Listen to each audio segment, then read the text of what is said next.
வணக்கம். இன்றைக்கி நம்ம பார்க்க போகிற சப்ஜெக்ட் என்னென்னா, டிப்ஸ் என்னென்னா, நம்மளுக்கு எல்லாருக்கும் தேவையான ஒன்று.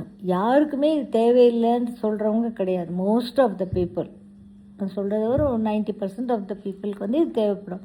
இல்லாதவங்களுக்கு அவங்களுடைய செல்ஸ் வந்து எமிட் பண்ணுறது நல்ல எனர்ஜியாக இருக்கும். இது என்னென்னா, நிறைய பேர் சொல்லுவாங்க, எங்களுக்கு ஏதோ பூர்வ வினை கஷ்டங்கள் இருக்குது, பூர்வ ஜென்மத்து கஷ்டங்கள் இருக்குது, அப்புறம் வந்து முன்னோர்கள் சாபம் இருக்குது அப்படின்வாங்க. முன்னோர்கள் சாபம் இருக்குது, அப்புறம் வந்து எப்போ பார்த்தாலும் தரித்திரமாகவே இருக்குது, ₹1 வந்து ₹10 செலவாயிடுது, என்ன பண்ணுறதுன்னே தெரியல, காசுக்கும் பிரச்சனையாக இருக்குது, எப்போவுமே எதுவுமே நல்லது நடக்க மாட்டேங்குது அப்படின்னு சொல்லுவாங்க. அப்போ நல்லது நடக்க மாட்டேங்குதுன்னு நிறைய வாட்டி இவங்க வாயிலேருந்து சொல்லுவாங்க. அது நல்லது நடக்கணும்னா முதல்ல உங்கள் பாடியில் உங்களுடைய செல்ஸ் வந்து பாசிட்டிவ் எனர்ஜி எமிட் பண்ணணும். பாசிட்டிவ் எனர்ஜி எப்படி எமிட் பண்ணோன்னா, ஒவ்வொரு செல்களுக்குள்ளேயும் எல்லாம் இருந்து ஒரு மைட்டோகாண்ட்ரியான்னு இருக்கும். நம்ம சாப்பிட்ற நியூட்ரியன்ஸு எல்லாமே அது உள்ளே போய் அது வந்து குக் பண்ணணும். அது குக் பண்ணுறதுக்கு ஆக்சிஜன் தேவை. ஆக்சிஜன்ன்றது நம்ம ப்ரீதிங் வழியாக கிடைக்கும். அந்த ப்ரீதிங்கை பர்ஃபெக்டாக பண்ணிக்கணும் நம்ம. அப்போ அந்த ஆக்சிஜன் உள்ளே போய் மைட்டோகாண்ட்ரியாவில் இந்த நியூட்ரியன்ஸ் எல்லாம் குக் பண்ணி நல்ல எனர்ஜி வெளியேற்றும். கெட்ட எனர்ஜியெல்லாம் நம்மளுக்கு மோஷனாகவும் யூரினாகவும் வெளில வரும். ஒவ்வொரு செல்லும் நம்ம நினச்சிக்கிறோம் லார்ஜ் இன்டெஸ்டைன் யூரினரி பிளாடர் தான் நம்மளுக்கு வந்து எல்லாத்தையுமே பண்ணுது, யூரினை கலெக்ட் பண்ணுது, மோஷனை கலெக்ட் பண்ணுதுன்னு. அப்படி கிடையாது. ஒவ்வொரு செல்லும் மோஷன் போகுது, ஒவ்வொரு செல்லும் யூரின் போகுது. எப்படின்னா, அதனுடைய கழிவுகள் வெளியில் ஏற்றும் இல்லையா, அது எல்லாமே இந்த வழியாக லார்ஜ் இன்டெஸ்டைன் வழியாக யூரினரி பிளாடர் வழியாக கலெக்ட் பண்ணி வெளில வரும். அவ்வளோதான். ரொம்ப சிம்பிள் டெக்னாலஜி தான் இது. ஆனால் வந்து உடம்பு அவ்வளோ அறிவுள்ளது. நம்ம உடம்பு நம்ம என்ன சொன்னால் அது கேட்கும். நம்ம தான் சொல்ல மாட்டோன்றோம். நம்ம எப்போவுமே எனக்கு கெடுதலே நடக்குதுன்னு சொன்னால் கண்டிப்பாக கெடுதல் தான் நடக்கும். எனக்கு எல்லாமே நல்லதாக தான் நடக்கும் அப்படின்னு நீங்கள் நினச்சி பாருங்கள். கண்டிப்பாக உங்களுக்கு நல்லது தான் நடக்கும். பண வரவுலேருந்து ஹெல்த்துலேருந்து எல்லாமே நம்மளுக்கு நல்லதாக தான் நடக்குதுன்னு நம்ம சொல்லிக்கிட்டே இருந்தோம்னா பாடிக்கிட்ட, அந்த பாடி வந்து கேட்கும். ஏன்னா இதுக்கு அவேர்னஸ், கான்ஷியஸ்னஸ், எனர்ஜி இருக்குது. அதனால் இது என்ன பண்ணும், மேனிஃபெஸ்ட் பண்ணும், என்ரிச் பண்ணும், அப்புறம் வந்து ஃபுல்ஃபில் பண்ணும் இது எல்லாத்தையுமே. அதனால் சரி, ஓகே, இப்போ பல்ஸ் பேலன்சிங் நான் பண்ணிப்பேன். இதெல்லாம் எப்படி கிடைக்கும்? பல்ஸ் பேலன்சிங் பண்ணுறது மூலமாக நம்மளுக்கு மாறிடும். நம்முடைய என்விரான்மெண்ட்டே மாறிடும், நம்முடைய வாழ்க்கையே மாறிடும். இதில் வந்து பண்ணுறவங்களுக்கு தான் தெரியும், பண்ணால் தான் அது புரியும். இல்லைன்னா அது வரைக்கும் அது புரியாது.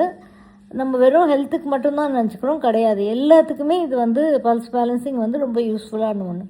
சரி, ஓகே, இப்போ நான் வந்து பண்ணிக்கல, வேறு ஏதாவது ஒரு டிப்ஸ் சொல்லுங்கள் அப்படின்னு சொன்னால், ஒரு ஈஸியான டிப்ஸ், ₹1 கூட காசு செலவில்லாத ஒரு டிப்ஸ் சொல்கிறேன், கேட்டுக்கோங்க. இதுவும் சித்தகுரு கொடுத்தது தான். என்ன பண்ணோன்னா, தண்ணி குளிக்கிறதுக்கு போகிறதுக்கு முன்னாடி இதில் மோஷன்லாம் போயிட்டு எல்லாத்தையும் பவுல்லாம் கிளியர் பண்ணிக்கிட்டு நீங்கள் பாத்ரூம் போகிறீங்க குளிக்கிறதுக்கு. குளிக்கும்போது ஈஸ்ட்டை பார்த்து, சூரியனை பார்த்து நில்லுங்க. சூரியனை பார்த்து நின்று ஒரு மக்கு தண்ணியை மேலேருந்து கீழே விடுங்க, ஊற்றுங்க. அதே பக்கெட்டில் தண்ணி இருக்கணும், அதிலே மேலேருந்து அப்படியே கீழே ஊற்றணும். அப்போ வந்து உங்களுடைய நினைவு வந்து உங்களுடைய ஞாபகம் வந்து எப்படி இருக்கணும்னா, சிவன் தலையிலேருந்து கங்கை வந்து அப்படியே ஊற்றுற மாதிரி உங்களுடைய இமேஜினேஷன் இருக்கணும். அதை இமேஜின் பண்ணிக்கோங்க. அப்புறம் என்ன பண்ணுறீங்க, ஒரு துளசி தளம், 3 இலை வச்சது ஒரு தளம் சொல்லுவாங்க இல்லையா, அந்த 3 இலை வச்சது துளசி தளத்தை ஒரு தளத்தை தண்ணியில் போட்டுருங்க. அப்போ உங்கள் இமேஜினேஷன் வந்து பெருமாள் வந்து அப்படியே படுத்திருக்கிற மாதிரி உங்களுடைய இமேஜினேஷன் இருக்கட்டும். அது இல்லை, வேறு ரிலீஜனாக இருக்கிறவங்களுக்கு எதுவுமே நினைக்க வேண்டியதில்லை. அது தானாக அவங்க ரிலீஜனுக்கு ஏற்ற மாதிரி அது கன்வெர்ட் பண்ணிக்கும். நம்மளுடைய தாட்ஸை வந்து அந்த மாதிரி கன்வெர்ட் பண்ணிக்கும். அப்படி பண்ணிவிட்டு இப்போ என்ன பண்ணணும், ஃபஸ்ட்டு மக்கை வந்து லெஃப்ட் ஷோல்டரில் என்னுடைய தரித்திரம் விலகியதற்கு நன்றி சொல்லிவிட்டு நீங்கள் வந்து லெஃப்ட் ஷோல்டரில் ஒரு மக்கு தண்ணி விடுங்க. அப்புறம் வந்து ரைட் ஷோல்டரில் வந்து நான் வந்து சுபிக்ஷமானதற்கு நன்றி சொல்லி ரைட் ஷோல்டரில் விடுங்க.